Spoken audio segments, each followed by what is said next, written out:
Chapter 30 Boruto 2 Blue Vortex telah rilis dengan judul Pengganggu, di mana kita mendapatkan halaman berwarna yang memperlihatkan bagaimana Mamushi terus menambah jumlah klonnya. Tertulis pada cover berwarna, gelombang semakin mendekat, kegilaan tanpa batas.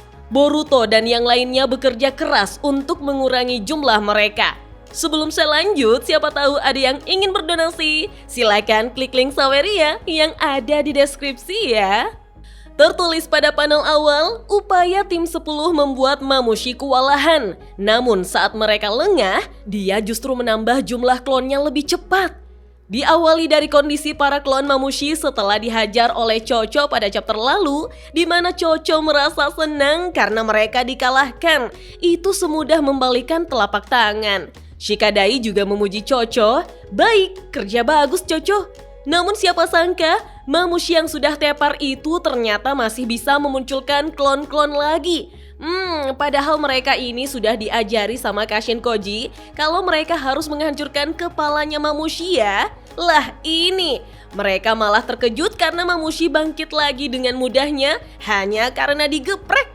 Kita pun diperlihatkan Himawari yang menyuruh Chocho dan Shikadai untuk hati-hati karena dia mulai memunculkan biju dama dari 9 helai rambutnya yang melambangkan Kurama alias ekor 9. Tentu saja Chocho dan Shikadai menegurnya untuk menunggu, apalagi mereka masih berada di dalam kota. Dengan cepat, Shikadai mulai mengaktifkan Kagemane no Jutsu untuk menjerat tubuh Mamushi menjadi satu. Kemudian, Shikadai meminta Chocho agar cepat lempar mereka ke udara sekarang. Chocho pun langsung mengikuti komando Shikadai dengan memeluk jeratan seluruh Mamushi itu dan melemparkannya sekuat tenaga ke udara. Hal itu memudahkan Himawari yang sudah kebelet mau melontarkan biju damanya pada Mamushi, sekaligus melindungi bagian dalam Konoha Minasan. Dan kita pun diperlihatkan bagaimana kekuatan biju dama itu serupa bom dahsyat yang menghancurkan klon Mamushi tanpa sisa. Di sini, warga Konoha ikut terkesima menyaksikannya Minasan.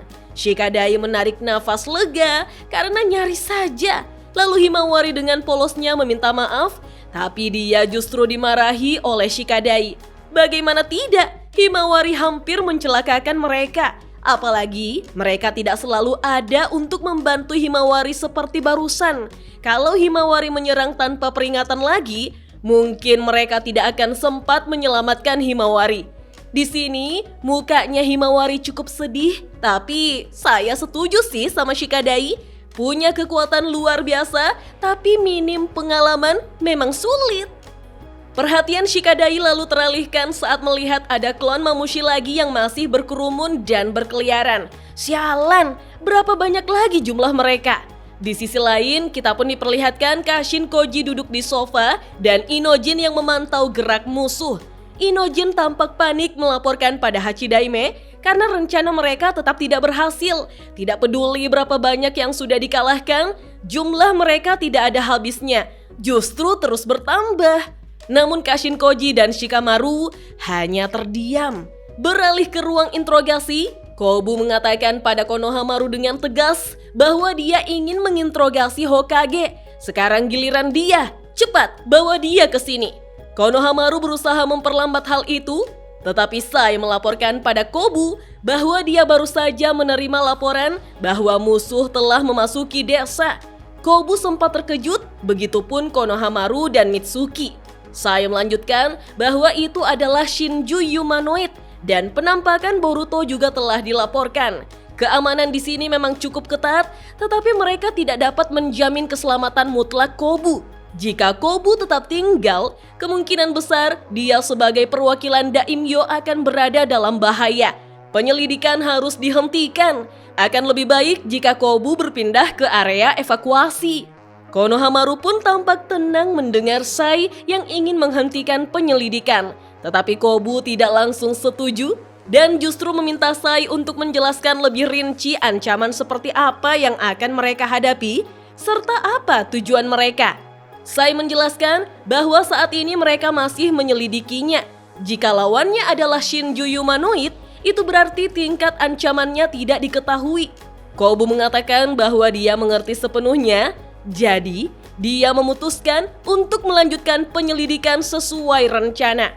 Masih terlalu dini untuk evakuasi.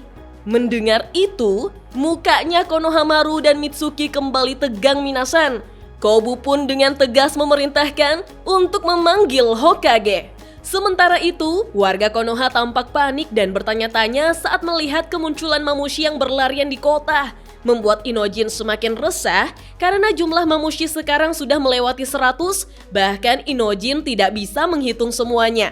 Terlihat, Delta juga mengamati dari udara, kemudian Sarada datang menghampiri Delta untuk menanyakan kondisi yang dilihatnya.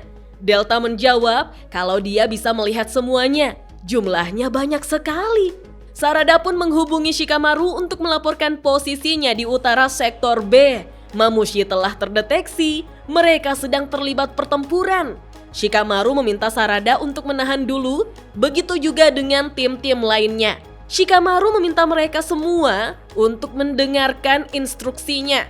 Shikamaru ingin melenyapkan Mamushi saat jumlahnya masih sedikit, namun sepertinya itu tidak akan mudah. Saat ini, dia telah membuat terlalu banyak cloning dan cakupannya terlalu luas.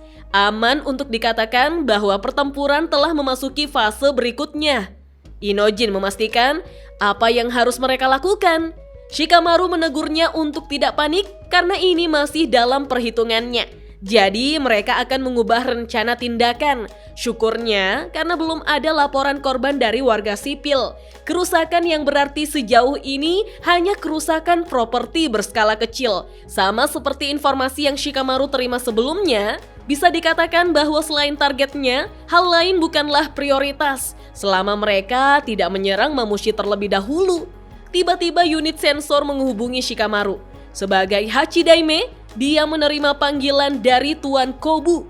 Unit sensor meminta Shikamaru untuk segera menuju ke ruang interogasi. Shikamaru merasa sial. Kenapa sekarang? Shikamaru lalu meminta maaf dengan alasan dia sedang sibuk. Shikamaru menawarkan untuk melakukannya nanti. Tetapi Kobu sudah terhubung dalam percakapan, mengatakan, "Tidak bisa, Tuan Hokage, Nara Shikamaru." Shikamaru langsung keringatan mendengar suara Tuan Kobi Minasan, sementara Kashin Koji hanya terdiam dengan tegang di sini.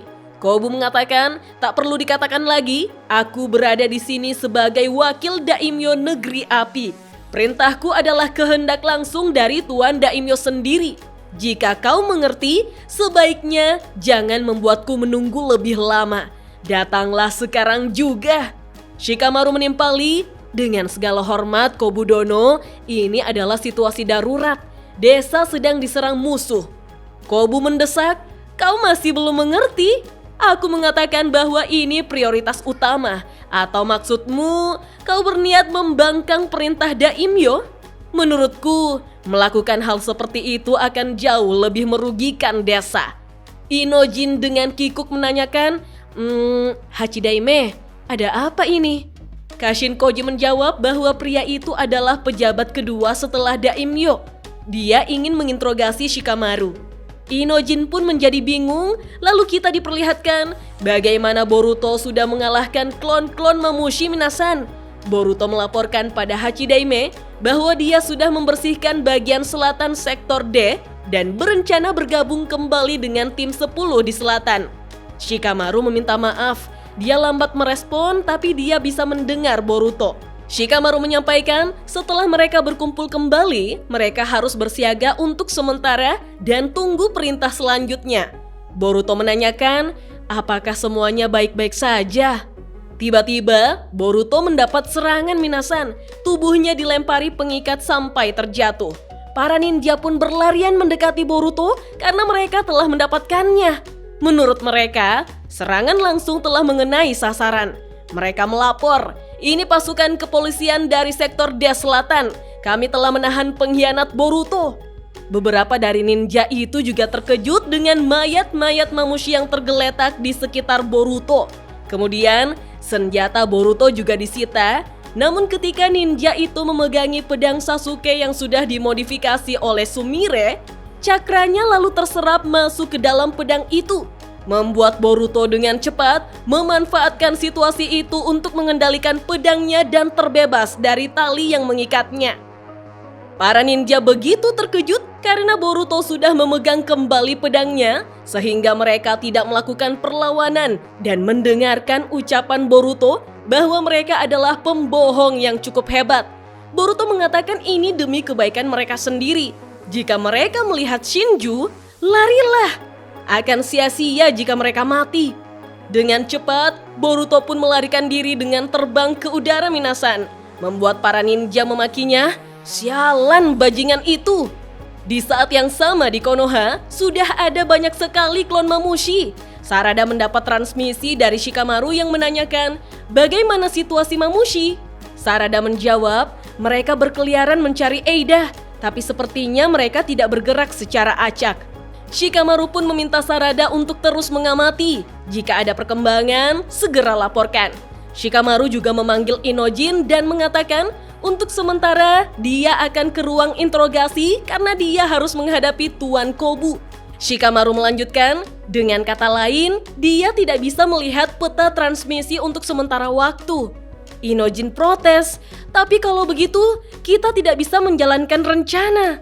Shikamaru mengetahui itu, tapi Inojin bisa menyampaikan informasi lokasi mereka secara lisan atau Inojin bisa mengambil alih komando. Sayangnya, Inojin merasa itu tidak mungkin. Shikamaru mengatakan, baru saja beberapa klon Mamushi mulai mengerumuni kantor Hokage. Begitu Tuan Kobu memahami situasinya, dia akan terpaksa mempertimbangkan kembali. Shikamaru tahu kalau Tuan Kobu tidak akan mundur dengan mudah.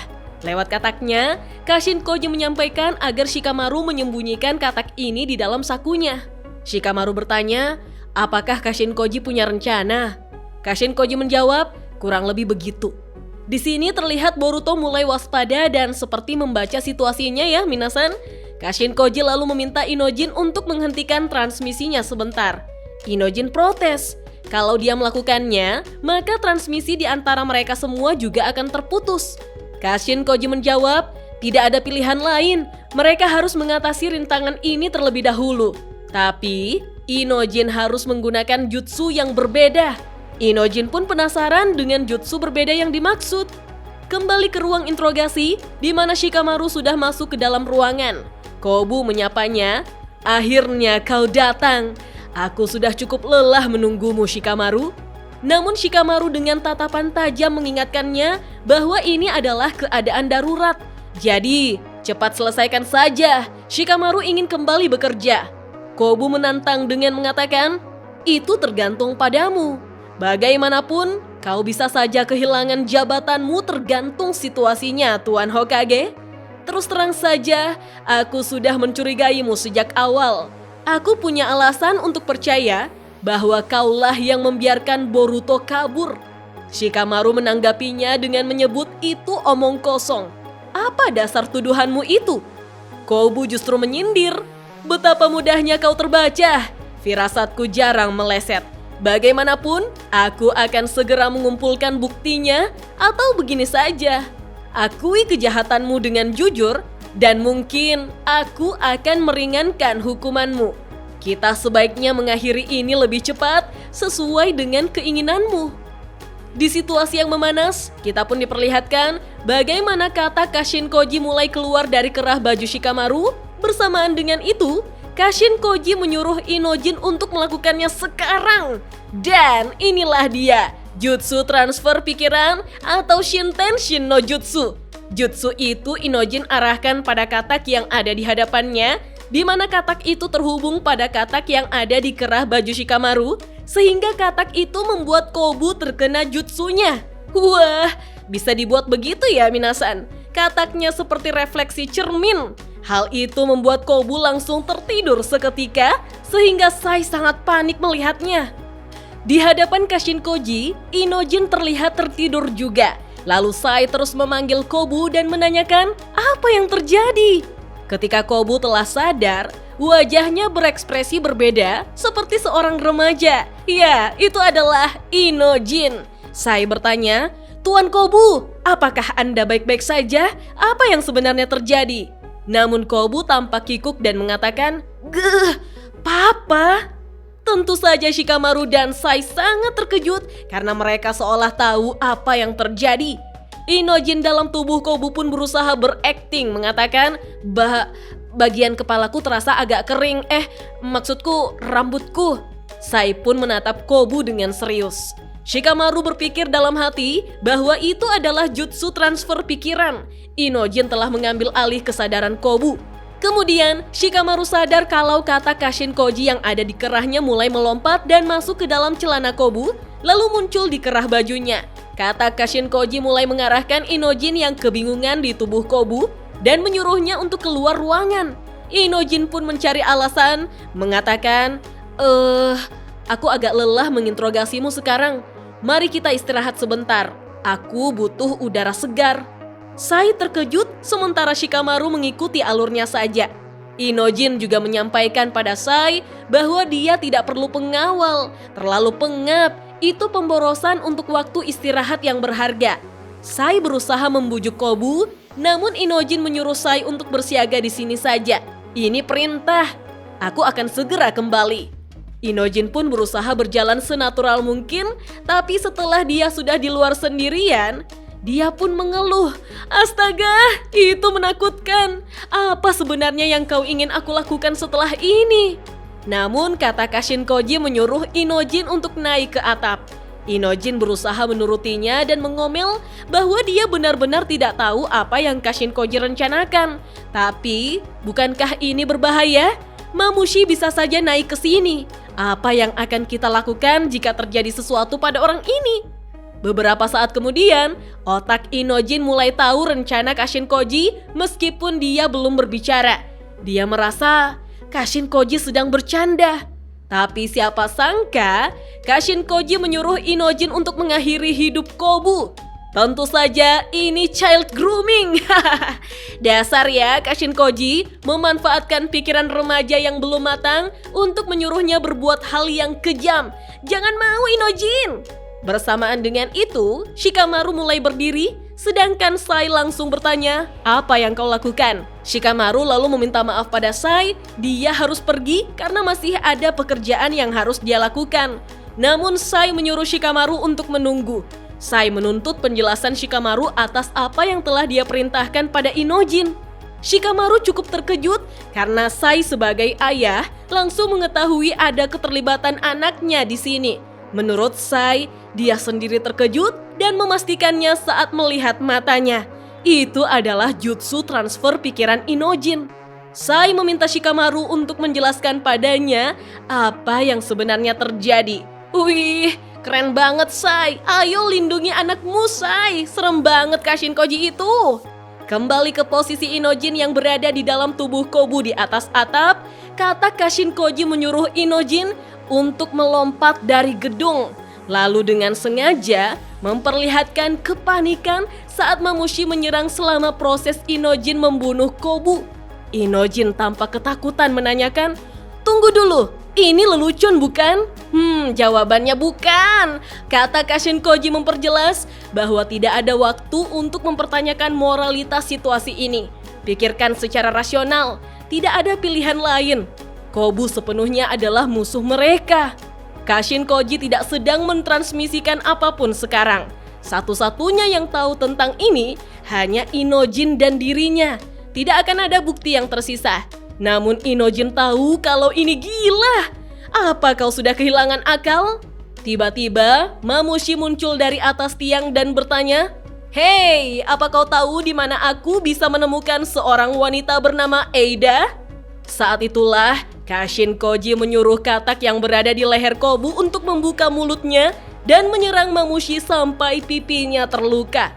Mamushi lantas memunculkan 5 klon sekaligus sambil berkata, "Apa yang kau lakukan, bajingan? Kau ingin mati?" Tapi situasi berbahaya ini sudah cocok dengan skenario yang Kashin Koji inginkan.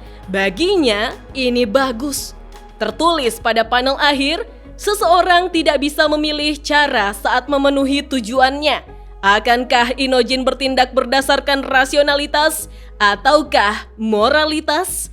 Dan chapter 30 Boruto 2 Blue Vortex pun Berakhir sampai di sini minasan. Wah, pas banget nih sama yang lagi heboh dan viral awal tahun ini, yaitu child grooming. Bagaimana orang dewasa mengontrol anak demi kepentingannya. Memang di era ninja dulu, Itachi yang masih belia sudah banyak membunuh orang demi kepentingan negara. Bahkan Kakashi pun begitu, di mana Rin adalah pihak mereka yang harus dilindungi, tapi Rin sendiri yang minta dibunuh. Dan sekarang, Inojin dihadapkan pilihan untuk melindungi desa, Eida, serta orang yang dicintainya, yaitu Himawari dari Mamushi maupun Shinju Humanoid, dengan cara menyingkirkan pihak pengganggu seperti Kobu. Kira-kira apa yang akan dia lakukan? Apakah Inojin akan terus menuruti perintah Kashin Koji yang kejam sebagai boneka penurut? Atau Inojin mampu mengambil sikap bahwa Kobu seharusnya juga perlu dilindungi? Terdengar naif, tapi tindakan yang dipilih Inojin akan mempengaruhi alur cerita ke depannya. Apalagi dia calon adik iparnya Boruto. Kalau menurut minasan, bagaimana? Kita lanjut ngobrol yuk di kolom komentar. Oke deh, sampai di sini dulu ya. Dah.